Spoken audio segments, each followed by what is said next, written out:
ചേട്ടാ, ഇപ്പം നമ്മൾ കഴിഞ്ഞ വീക്കിൽ മെക്സിക്കൻ ബംഗ്ലാവിൻ്റെ വ്ളോഗാണ് റിലീസ് ചെയ്തത്. എങ്ങനെയുണ്ടായിരുന്നു എൻ്റെ ഒരു റെസ്പോൺസ്? അത്യാവശ്യം നല്ല റീച്ചായിരുന്നു നമ്മുടെ വ്ളോഗിന്. ഒത്തിരി പേര് സൈറ്റ് കാണാനായിട്ട് റെഡി ആയിട്ട് നിൽക്കുന്നവരും ഒന്ന് രണ്ട് പേര് നമ്മൾ സൈറ്റൊക്കെ കാണിച്ചു. ഇപ്പം ഈ വാറിൻ്റെയൊക്കെ ചെറിയ ഇഷ്യൂസ് ഉള്ളതിനും പുറത്തുള്ളവരാണ് നമുക്ക് കൂടുതലായിട്ട് നമ്മുടെ കസ്റ്റമറായിട്ട് വരാറ്. അതിൻ്റെ ഒരു ചെറിയൊരു ട്രാവലിംഗ് ഇഷ്യൂസ് ഉണ്ടെങ്കിൽ പോലും അവരെല്ലാം ഒരു 2-3 മാസം കഴിയുമ്പോഴേക്കൊക്കെ നാട്ടിൽ വരുമ്പോൾ അതിൻ്റെ ഒരു ഭാഗമായിട്ട് സൈറ്റ് കാണും. നല്ല റിവ്യൂ, നല്ല ഇതാണ്, റെസ്പോൺസ് ആണ്. നല്ല റെസ്പോൺസ് ആണ്. എപ്പോഴും നമുക്ക് അങ്ങനെ കിട്ടാറുണ്ട്. അതെ അതെ അതെ അതെ. നമ്മൾ പിന്നെ ഈ അടുപ്പിച്ച് വ്ളോഗ് ഇടുമ്പോൾ ആ ഒരു മൊത്തം എല്ലാ പ്രോജക്ട്സിന്റെ ഒരു സ്റ്റാറ്റസ് നമുക്ക് കറക്റ്റ് ആയിട്ട് കാണിക്കാൻ പറ്റുന്നുണ്ടല്ലോ. അപ്പൊ അതും കുറെ കൂടെ ആളുകൾക്ക് ഓക്കെ 1 year കൊണ്ട് ഇത്രയും മാറ്റങ്ങൾ വന്നു എന്നുള്ളൊരു ഫീഡ്ബാക്ക് നമുക്ക് കൊടുക്കാൻ പറ്റുന്നുണ്ട്. ഇന്നത്തെ വ്ളോഗിൽ നമ്മൾ സ്കോട്ട്ലാൻഡ് യാർഡിന്റെ ഡീറ്റെയിൽസ് ആണ് പറയാൻ പോകുന്നത്. എനിക്ക് തോന്നുന്നു സ്കോട്ട്ലാൻഡ് യാർഡ് ഇപ്പോൾ നമ്മളൊരു 8 ഏക്കറിൽ വരുന്ന ഒരു വില്ല പ്രോജക്റ്റ് ആണ് അല്ലേ? അതിന്റെ എനിക്ക് തോന്നുന്നു 2019 വ്ളോഗ് നോക്കുകയാണെങ്കിൽ നമ്മളിതിൻ്റെ ഏറ്റവും സ്റ്റാർട്ടിങ് സ്റ്റേജിൽ വ്ളോഗ് ഇട്ടിട്ടുണ്ട്. അതായത് ആ മരങ്ങളൊക്കെ നിൽക്കുന്ന സമയത്തുള്ളൊരു വ്ളോഗ് തൊട്ട് നമ്മൾ അതിൻ്റെ കറക്റ്റ് അപ്ഡേറ്റഡ് സ്റ്റാറ്റസ് എല്ലാ വർഷവും കാണിച്ചിട്ടുണ്ട്. അപ്പോൾ ഈ ഒരു വ്ളോഗ് ആദ്യമായിട്ട് കാണുന്നവരെ സംബന്ധിച്ചിടത്തോളം ഇപ്പം സ്കോട്ട്ലാൻഡ് യാർഡ് എന്ന് പറഞ്ഞാൽ ഫസ്റ്റ് ഫേസ് ഒക്കെ കഴിഞ്ഞു, ഒരുപാട് പേര് താമസം തുടങ്ങി, ഇന്റീരിയർ വർക്ക്സ് ഒക്കെ നടക്കുന്നു. സെക്കൻഡ് ഫേസിലാണ് നമുക്കിനി വളരെ കുറച്ച് യൂണിറ്റ്സേ കൊടുക്കാനുള്ളൂ അല്ലേ? അമ്യൂണിറ്റീസ് എല്ലാം ഡെവലപ്ഡ് ആയി. അപ്പോൾ ഒന്ന് ചേട്ടൻ ഈ പ്രോജക്റ്റിനെ കുറിച്ച് ഒന്ന് പറയാമോ? നമ്മൾ പ്രോജക്റ്റിന്റെ ലൊക്കേഷനിൽ തന്നെ നമുക്ക് തുടങ്ങാം.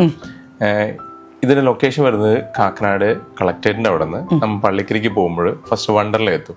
ഒരു 5 കിലോമീറ്റർ. വണ്ടർലയുടെ അവിടെ നിന്ന് ഒരു 400 മീറ്റർ മാറിയിട്ടാണ് നമ്മുടെ ലൊക്കേഷൻ വരുന്നത്. സ്റ്റേറ്റ് ഹൈവേ നിന്ന് ഏകദേശം ഒരു 50 മീറ്റർ ഡിസ്റ്റൻസ്, അതായത് സെക്കൻഡ് പ്ലോട്ടായിട്ട് വരും നമ്മുടെ സ്കോട്ട്ലാൻഡിൽ വരുന്നത്. ഇവിടുന്ന് മേജർ ലൊക്കേഷൻ എന്ന് പറഞ്ഞാൽ പള്ളിക്കര തന്നെയാണ്. ഒരു 400 മീറ്റർ നടക്കാനുള്ള ദൂരമേ നമുക്ക് പള്ളിക്കര ടൗണിലോട്ട് ഓടും. അവിടുന്ന് ഒരു 500 മീറ്റർ കൂടി മാറിക്കഴിഞ്ഞാൽ കിഴക്കമ്പലം ടൗണായി. പള്ളിക്കര എന്ന് പറഞ്ഞാൽ ഇപ്പൊ ശരിക്കും പറഞ്ഞാൽ ഒരു കാക്കനാടിന്റെ ഭാഗമാണ്. ശരിക്കും പറഞ്ഞാൽ ഒരു വളരുന്ന ഒരു വലിയൊരു ടൗണാണ് പള്ളിക്കരയും കിഴക്കമ്പലവും. അതിനടുത്ത് കിടക്കുന്ന ഒരു നല്ലൊരു പ്രോജക്റ്റാണ് സ്കോട്ട്ലാൻഡ് യാർഡ്.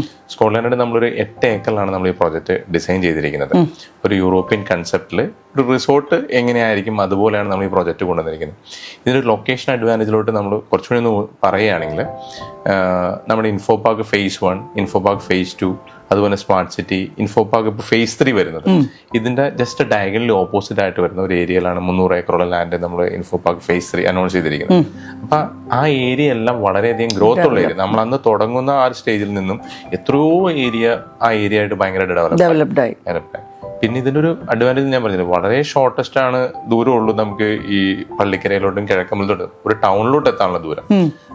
പിന്നെ ഇവിടുന്ന് നമുക്കൊരു കാക്കനാട് ടൗണിലോട്ട് എത്താനാണെങ്കിലും ഏകദേശം ഒരു 6 മിനിറ്റ് ഡ്രൈവ് ചെയ്താൽ നമുക്ക് കാക്കനാട് എത്താം. മെട്രോ വളരെ അടുത്താണ് വരുന്നത്. വളരെ അടുത്താണ്. സ്കൂളുകളായിട്ടുള്ള സംസ്കാരം ജംസും അതുപോലെ തന്നെ രാജഗിരിയും നൈപുണ്യം, അതുപോലെ ഹോസ്പിറ്റലുകൾ, സൺറൈസ് ഹോസ്പിറ്റൽ ആയിക്കോട്ടെ, രാജഗിരി ആയിക്കോട്ടെ, സംരക്ഷണ ഹോസ്പിറ്റൽ ആയിക്കോട്ടെ, ഇനി വരാൻ പോകുന്ന പല പല ഹോസ്പിറ്റലുകളും സ്കൂളുകളും എല്ലാം തന്നെ ആ ഒരു മിഡായിട്ട് നിൽക്കുന്ന ഒരു സ്പേസ് ആണ് ശരിക്കും പറഞ്ഞാൽ ഇതിന്റെ ലൊക്കേഷൻ എന്ന് പറയുന്നത്. ലൊക്കേഷൻ വളരെ എക്സലന്റ് ലൊക്കേഷനാണ്. നമ്മൾ പണ്ട് ഒരു 4-5 വർഷം മുമ്പ് ഉണ്ടായതിനേക്കാൾ ഒത്തിരി അധികം ഡെവലപ്മെന്റ് ആയി. ഈവൻ ആ റോഡ് തന്നെ ഭയങ്കരമായിട്ട് വൈഡൻ ചെയ്തു. എനിക്ക് ഓർമ്മയുണ്ട് നമ്മള് 2019 നമ്മളിതാ സ്റ്റാർട്ടിങ് ടൈമിലൊക്കെ റോഡൊന്നും അത്ര വൈഡ് ആയിരുന്നില്ല. പിന്നെ അത് കഴിഞ്ഞ് ആ ഒരു ഏരിയ, അതായത് നമ്മുടെ കാക്കനാട് കളക്ടറേറ്റ് തൊട്ട് പള്ളിക്കര വരെയുള്ള ആ ഒരു ഏരിയ നോക്കുകയാണെങ്കിൽ എനിക്ക് തോന്നുന്നു ഒരുപാട് super markets, gym, hotels, restaurants എല്ലാം ഉണ്ട്. എത്രയോ ബിൽഡേഴ്സ് അവിടെ പുതിയ അപ്പാർട്ട്മെന്റ് പ്രോജക്ട് സ്റ്റാർട്ട് ചെയ്തു ഈ റോഡിൽ തന്നെയായിട്ട്. കാരണം അത് നല്ലൊരു അടുത്തൊരു കാക്കനാട് ഒരു എക്സ്പാൻഷൻ വരുന്ന ഒരു ഏരിയ ആണ് ഈ പള്ളിക്കര. സമാധാനപരമായ ലൊക്കേഷനാണ്, സ്റ്റേറ്റ് ഹൈവേയുടെ ആക്സസ് ഉണ്ട്. എനിക്ക് തോന്നുന്നു നമ്മൾ തുടങ്ങുന്ന സമയത്ത് പോലെ ഒന്നല്ല, ഇപ്പൊ നമ്മൾ ആ മെയിൻ റോഡ് ഫ്രണ്ടേജ് ആയിട്ടുള്ള ആ ഒരു ലാൻഡുകൾക്ക് പോലും ഭയങ്കര കോസ്റ്റ്ലി ആയി, കൊമേഴ്ഷ്യലി ആയി. എല്ലാ മെയിൻ റോഡ് ഫ്രണ്ടേജ് ആയിട്ടുള്ള ലാൻഡുകളും കൊമേഴ്ഷ്യലായി മാറി അല്ലെ? നമുക്ക് ഒരു നിത്യജീവിതത്തിൽ നമുക്ക് ആവശ്യമുള്ള എല്ലാ കാര്യങ്ങളും എനിക്ക് തോന്നുന്നു ആ റൂട്ടിൽ തന്നെ നമുക്ക് അവൈലബിൾ ആണ് അല്ലെ? സ്കോട്ട്ലാൻഡ് യാർഡിലേക്ക് വരുമ്പോൾ ചേട്ടാ, നമ്മളത് ശരിക്കും പറഞ്ഞാൽ ഇനീഷ്യലി എനിക്ക് തോന്നുന്നു 4 ഏക്കർ അങ്ങനെയായിരുന്നു എന്റെ ഓർമ്മ അല്ലെ? 4 ഏക്കറിൽ എത്രയോ 60 വില്യോ അങ്ങനെ എത്രയായിരുന്നു നമ്മൾ പ്ലാൻ ചെയ്തിരുന്നത് അല്ലെ? ഇപ്പൊ എങ്ങനെയാണ് അത് വരുന്നത്? നമുക്ക് ഏകദേശം ഒരു 8 ഏക്കർ താഴെ നമുക്കിപ്പോ പ്രോപ്പർട്ടി ഉണ്ട്. ശരിക്കും പറഞ്ഞാല് ഇത് 4 ഏക്കർ ആയിരുന്നപ്പോഴും എവിടെയും നമുക്കൊരു ചലഞ്ച് തോന്നി ഇത്രയും ഏരിയ കിട്ടുക എന്ന് പറയുന്നത്. ഇതും നമ്മൊരു 3-4 ലാൻഡ് ഓണേഴ്സിൽ നമ്മൾ കളക്ട് ചെയ്ത ലാൻഡുകൾ. അങ്ങനെയാണ് ഫസ്റ്റ് ഫേസ് നമ്മൾ കംപ്ലീറ്റ് ആയി. അതിന് ഫസ്റ്റ് ഫേസ് കംപ്ലീറ്റ് ആറായപ്പോഴേക്കുമാണ് നമുക്ക് സെക്കൻഡ് ഫേസിനുള്ള നമുക്ക് ലാൻഡ് കിട്ടിയത്. അങ്ങനെയാണ് അതിൻ്റെ ഒരു പാർട്ടായിട്ട് നമ്മൾ സെക്കൻഡ് ഫേസ് നമ്മൾ ചെയ്യുന്നത്. ഫസ്റ്റ് ഫേസ് എല്ലാം നമ്മൾ കംപ്ലീറ്റ് ആയി, ആൾക്കാർ താമസവും തുടങ്ങി. അതുപോലെ തന്നെ ഇതിന്റെ കോമൺ ഫെസിലിറ്റീസ് ആയിട്ടുള്ള ക്ലബ് ഹൗസും അമ്യൂണിറ്റീസും എല്ലാം നമ്മൾ കംപ്ലീറ്റ് ചെയ്തു. സെക്കൻഡ് ഫേസിലും നമുക്ക് ഓൾമോസ്റ്റ് വർക്കുകൾ ഫിനിഷിംഗ് സ്റ്റേജിൽ നടന്നുകൊണ്ടിരിക്കുന്നു. കുറച്ച് പേര് അവിടെ ഹാൻഡ് ഓവർ ചെയ്ത ആൾക്കാർ താമസം തുടങ്ങിയിട്ടുണ്ട്. ഇനി നമുക്ക് ഈ പ്രോജക്റ്റിലോട്ടിന്റെ അവൈലബിലിറ്റിയിലോട്ട് വരികയാണെങ്കിൽ ആ ഒരു 3 യൂണിറ്റിന്റെ സ്പേസ് കൂടിയാണ് നമുക്കിത് അവൈലബിൾ ഉള്ളത്.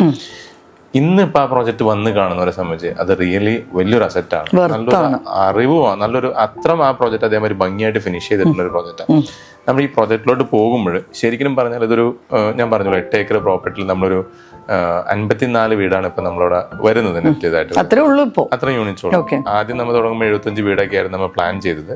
പക്ഷെ ഗ്രാജുവലി നമ്മുടെ ഒരു സിസ്റ്റം അനുസരിച്ച് വരുന്ന കസ്റ്റമർ അവരെ ലാൻഡ് ഏരിയ ചിലപ്പോൾ കൂട്ടിയെടുക്കും. മിനിമം സ്ക്വയർ ഫീറ്റ് ഏരിയ എന്ന് പറയുന്നത് നമ്മളവിടെ ഒരു 2000 സ്ക്വയർ ഫീറ്റും 5 സെന്റുമാണ് നമ്മൾ പറഞ്ഞിരുന്നെങ്കിലും പലപ്പോഴും അതിൽ നിന്നും കൂടുതലായിട്ട് ഏരിയ കസ്റ്റമർ എടുക്കാറുണ്ട്. അങ്ങനെ വന്നപ്പോൾ ഏകദേശം 2000 സ്ക്വയർ ഫീറ്റ് തുടങ്ങിയ ശേഷം 6500 സ്ക്വയർ ഫീറ്റ് വരുന്ന വീടുകൾ അവിടെ നമ്മൾ ചെയ്തിട്ടുണ്ട്. അതായത് 5 സെന്റിൽ നിന്നും ഏകദേശം ഒരു 16 സെന്റ് സ്ഥലത്തിലോട്ട് വരെ വീടുകൾ ചെയ്തിട്ടുണ്ട്. ഇത് ഒരു യൂറോപ്യൻ കൺസെപ്റ്റിലാണ് നമ്മൾ ചെയ്തിരിക്കുന്നത്. അതായത് ഗ്രൗണ്ട് ഫ്ലോറും ഫസ്റ്റ് ഫ്ലോറും അതിനുശേഷം ഒരു ആറ്റിക് സ്പേസും ഒക്കെ കൊടുത്തിട്ടാണ് ഒരു ഭംഗിയായിട്ട് ഡിസൈനാണ് ചെയ്തിരിക്കുന്നത്. അത് ആവശ്യത്തിന് അധികം ലാൻഡ്സ്കേപ്പിംഗ് സ്പേസും.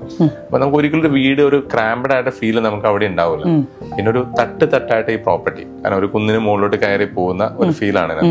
റോഡുകളെല്ലാം ഇങ്ങനെ 6 ആയിട്ട് ടോപ്പിലോട്ട് കയറി അതിന്റെ ഏറ്റവും ടോപ്പ് സ്പേസിലാണ് നമ്മൾ ഇതിന്റെ കോമൺ അമ്യൂണിറ്റീസ് ഒക്കെ കൊടുത്തിരിക്കുന്നത്. അപ്പൊ ഒരു അതിനകത്ത് വരുന്ന ഒരു ഫസ്റ്റ് എക്സ്പീരിയൻസ് തന്നെ ഭയങ്കര ഫീൽ ആയിരിക്കും. നമ്മൾ ഇനീഷ്യലിയൊക്കെ എനിക്ക് ഓർമ്മയുണ്ട്, ഫസ്റ്റ് വരുന്നവർക്ക് എല്ലാം ഏറ്റവും ടോപ്പിലാണ്, ആ ഭാഗമാണ് ഏറ്റവും പെട്ടെന്ന് ഫില്ലായത്. അത് ഇപ്പോഴും നമ്മൾ അവിടെ വന്ന് നിന്നിട്ട് നോക്കുമ്പോൾ എനിക്ക് തോന്നുന്നു കാക്കനാട് മൊത്തം ഇൻഫോ പാർക്ക് ആ ഒരു ഏരിയ ഫുള്ള് നമുക്ക് കാണാൻ പറ്റും. അത്രയും വ്യൂ ആണ് അതിന്. തീർച്ചയായിട്ടും അവിടെ എടുത്ത ഒരു കസ്റ്റമറെ സംബന്ധിച്ച്, ആദ്യം എടുത്ത കസ്റ്റമറെ സംബന്ധിച്ച് ഇന്ന് ആ പ്രോജക്റ്റിന്റെ വാല്യൂ വെച്ച് നോക്കുമ്പോൾ അവർക്കൊരു സമയവും കിട്ടി. അതുപോലെ തന്നെ അവരറിയാതെ ഒരു പ്രോപ്പർട്ടിയിലോട്ട് കമ്മിറ്റ് ആകണത് ഇന്ന് അതിന്റെ പ്രോപ്പർട്ടിയുടെ അപ്രീസിയേഷൻ തന്നെ വളരെ വലിയതാണ് ശരിക്കും പറഞ്ഞത്.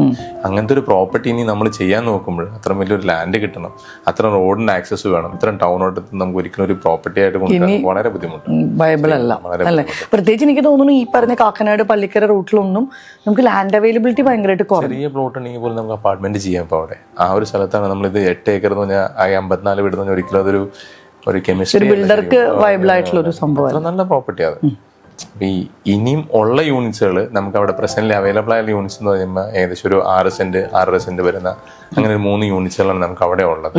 അവിടെ നമുക്ക് 2000 സ്ക്വയർ ഫീറ്റോ അല്ലെങ്കിൽ 2500 സ്ക്വയർ ഫീറ്റ് നമ്മുടെ ഇഷ്ടത്തിനനുസരിച്ച് അത് കസ്റ്റമൈസ് ചെയ്ത് ചെയ്യാം. നമുക്ക് കസ്റ്റമൈസ് ചെയ്യാൻ പറ്റും പ്ലാൻ അല്ലേ. എന്താ ചേട്ടാ നമുക്ക് ഇപ്പൊ അതിന്റെ ഒരു പ്രൈസ് റേഞ്ച് എത്രയാണ് വരുന്നത്? അന്നത്തെ ഒരു പ്രൈസ് റേഞ്ച് എന്ന് പറഞ്ഞാൽ 5 സെന്റ്സ് ലാൻഡും 2000 സ്ക്വയർ ഫീറ്റിന് നമ്മൾ 1.8 ആണ് കോസ്റ്റ് വരുന്നത്. അഡീഷണൽ വരുന്ന ലാൻഡിന് അഡീഷണൽ നമുക്ക് ലാൻഡിന്റെ കോസ്റ്റും അഡീഷണൽ ആയിട്ട് നമ്മൾ കൺസെഷൻ ഏരിയ കൂട്ടുന്നുണ്ട്, അതിനൊരു കൺസെഷൻ കോസ്റ്റും വരുന്നു. ഏകദേശം ഒരു 1.80 എന്ന് പറയുമ്പോൾ ഇത്രയും വലിയൊരു കമ്മ്യൂണിറ്റിയിൽ ഇത്രയും അമ്യൂണിറ്റീസും വരുന്ന ഒരു കമ്മ്യൂണിറ്റിയിലാണ് ഈ ഒരു പ്രൈസ് റേഞ്ച്. നമ്മളൊരു ലാൻഡ് കോസ്റ്റും ആ വീടിന്റെ കോസ്റ്റും മാത്രമല്ല, ഒരു ഹോൾ ഏരിയ നമ്മൾ അത്ര ഡെവലപ്പ് ചെയ്തെടുത്തിരിക്കുകയല്ലേ. അതിനകത്ത് വരുന്ന ഫെസിലിറ്റീസുകൾ എല്ലാ കാര്യങ്ങളും അതിന്റെ ഒരു ഭാഗമായിട്ടല്ലേ വരുന്നത്. ഒരു നല്ല ലൊക്കേഷനിൽ കിട്ടുന്ന ഒരു പ്രോപ്പർട്ടി നമ്മളൊരു അപ്പാർട്ട്മെന്റ് വാങ്ങിക്കണമെങ്കിലും ഏകദേശം ഈ റേറ്റ് ഒക്കെ തന്നെ വരും ശരിക്കും പറഞ്ഞാൽ. അത് വെച്ച് കമ്പയർ ചെയ്യുമ്പോൾ ഒരു പ്രോജക്റ്റിനകത്ത് ഇത്ര നല്ലൊരു പ്രോജക്റ്റിനകത്ത് വരുമ്പോൾ അതൊരു കോസ്റ്റേ അല്ല ശരിക്കും പറഞ്ഞാൽ. പിന്നീടല്ലോ ചേട്ടാ, ഇപ്പം ഈ ഒരു പ്രോജക്റ്റിൽ ഇപ്പൊ നമ്മൾ ഈ ഒരു 8 ഏക്കറിൽ 54 ഫാമിലീസ് ആണെന്ന് ചേട്ടൻ പറഞ്ഞല്ലോ. അപ്പൊ എല്ലാ മേജർ അമ്യൂണിറ്റീസും നമ്മൾ ഇതിൽ കൊടുത്തിട്ടുണ്ട്. ഭയങ്കര ബ്യൂട്ടിഫുൾ ആയിട്ടാണ് നമ്മൾ അതിന്റെ ഒരു ക്ലബ് ഹൗസും എല്ലാം നമ്മൾ തീർത്തിരിക്കുന്നത്. എന്നാലും എന്തൊക്കെയാ മേജർ അമ്യൂണിറ്റീസ് ഒന്ന് ചേട്ടൻ ഒന്ന് എക്സ്പ്ലെയിൻ ചെയ്യാം. നമ്മൾ ഏകദേശം ഒരു 50 സെന്റ്സ് ലാൻഡില് അമ്യൂണിറ്റീസ് ആയി വരുന്ന സ്പേസിൽ നമ്മളൊരു 50 സെന്റ്സ് ലാൻഡില് ക്ലബ് ഹൗസ്, ഏകദേശം ഒരു 4500 സ്ക്വയർ ഫീറ്റ് വരുന്ന ക്ലബ് ഹൗസ്, അതിനകത്ത് ഫുള്ളി ലോഡഡ് ആയിട്ട് ഹെൽത്ത് ക്ലബ്ബ്, ഇൻഡോർ ഗെയിംസുകൾ, ഒരു ഗാദറിംഗ് സ്പേസ്, ഇനി യോഗ മെഡിറ്റേഷൻ ചെയ്യാനുള്ള ഒരു സ്പേസ് ഏരിയ നമ്മൾ അതിനകത്ത് കൊടുത്തിട്ടുണ്ട്. ഇത് കൂടാതെ പിള്ളേർക്ക് കളിക്കാൻ ഒരു പ്ലേ സ്റ്റേഷൻ, പ്ലേ ഏരിയ, പിന്നെ പൂള്, ഒരു 6x16 സൈസ് വരുന്ന പൂള്, അതുകൂടാതെ ഒരു നാച്ചുറൽ ഗ്രാസ് വെച്ച് നമ്മൾ ചെയ്തിരിക്കുന്ന ടർഫ് ഏരിയ ഉണ്ട്. മെയിനായിട്ട് കുട്ടികളെ സംബന്ധിച്ച് പാരന്റ്സ് വരുമ്പോൾ അവരെ വേണമെങ്കിൽ അതിനകത്ത് കളിക്കാൻ ആക്കാം. അപ്പൊ അവരതിനകത്ത് നിന്ന് കളിക്കും. പാരന്റ്സിനൊക്കെ വേണമെങ്കിൽ മറ്റുള്ള കാര്യങ്ങൾക്ക് പോകാനൊക്കെ പറ്റുന്ന ഒരു ഏരിയ ആയിട്ട് നമ്മൾ ചെയ്തിരിക്കുന്നത്. ഇനി അതല്ല എങ്കിൽ പിന്നീട് നമുക്കൊരു മൾട്ടി യൂട്ടിലിറ്റി ഏരിയ ആയിട്ടൊക്കെ പിന്നീട് ഉപയോഗിക്കാം. നമ്മളൊരു അപ്പാർട്ട്മെന്റിൽ വരുമ്പോൾ സ്വാഭാവികമായിട്ട് നമുക്കൊരു ഫംഗ്ഷൻ വന്ന് നമുക്കൊരു ഓപ്പൺ സ്പേസ് ഉണ്ടെങ്കിൽ നമുക്കതൊരു ഗ്യാതറിങ്ങിനുള്ള സ്പേസ് ആണല്ലോ. ഇത് ഗ്രാജുവലി കാലക്രമേണ വരുമ്പോൾ ഇതൊക്കെ ഒരു ബ്രാൻഡായിട്ട് മാറും. കാരണം നമ്മളൊരു സ്പേസ് അത്ര ഓപ്പൺ സ്പേസിൽ താമസിക്കുക എന്ന് പറയുന്നത് ഒരു സമയത്തല്ലേ നമുക്ക് ഇങ്ങനത്തെ പ്രൊജക്ട്സ് കൊണ്ടുവരാൻ പറ്റുള്ളൂ. കുറച്ച് കഴിയുമ്പോൾ ഇതിനൊക്കെ വലിയ വില വരും ശരിക്കും. കാരണം ആ ഓപ്പൺ സ്പേസിനൊക്കെ ഇതിനകത്ത് ശരിക്കും 8 ഏക്കർ താഴെ വരുന്ന ലാൻഡിൽ 54 വീട് ഒട്ടും ക്രൗഡഡ് അല്ല. അതുപോലെ നമുക്ക് റോഡാണെങ്കിലും എനിക്ക് തോന്നുന്നു 6 മീറ്റർ വൈഡ് റോഡുകളാണ് നമ്മൾ കൊടുത്തിരിക്കുന്നത്. കൊടുത്തിരിക്കുന്നത്. അപ്പൊ ചേട്ടാ 2 വീക്കായിട്ട് അടുപ്പിച്ച് നമ്മുടെ വ്ളോഗ്സ് ആണ്. അപ്പം നമ്മൾ മെക്സിക്കൻ്റെ വിശേഷങ്ങളൊക്കെ കണ്ടു, സ്കോട്ട്ലാൻഡ് യാർഡിൻ്റെ വിശേഷങ്ങളൊക്കെ കണ്ടു. അപ്പം അടുത്ത വീക്ക് എനിക്ക് തോന്നുന്നു നമുക്ക് ഗ്രീൻ നോക്കിൻ്റെ ഡീറ്റെയിൽസ് ആയിട്ട് ഇരിക്കാം. അപ്പോൾ താങ്ക്സ് ഫോർ യുവർ ടൈം.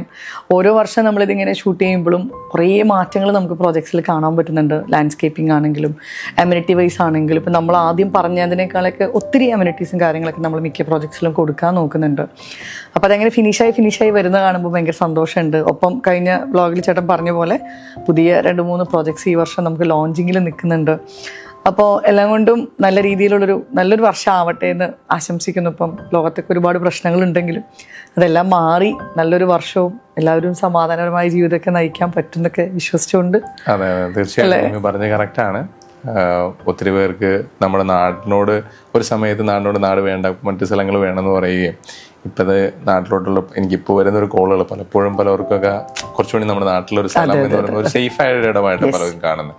അപ്പൊ ഇനിയും ഒത്തിരി പേര് വരാനുണ്ട്. ഇപ്പൊ സംസാരിക്കുന്ന ആൾക്കാരൊക്കെ അവർക്ക് ട്രാവൽ ഇഷ്യൂസ് ഒക്കെ ഉണ്ടെങ്കിലും അതെല്ലാം വന്നു കുറച്ചുകൂടി നന്നായിട്ട് വരാം. ഞങ്ങളും അതേ തന്നെ കണ്ടിട്ട് നമുക്ക് ഓരോ കസ്റ്റമറിനും ഒരു കൺസെപ്റ്റ് ടൈം അടുത്ത് നല്ലൊരു കൺസെപ്റ്റ് കൊണ്ടുവരിക, അങ്ങനെയാണ് നമ്മൾ ചെയ്തു പോകുന്നത്. നമുക്ക് അടുത്ത പ്രോജക്റ്റിൽ നമുക്ക് ഗ്രീൻ നോക്കിന്റെ ഡീറ്റെയിൽ ആയിട്ട് നമുക്ക് ഇരിക്കാം. Okay, thank you.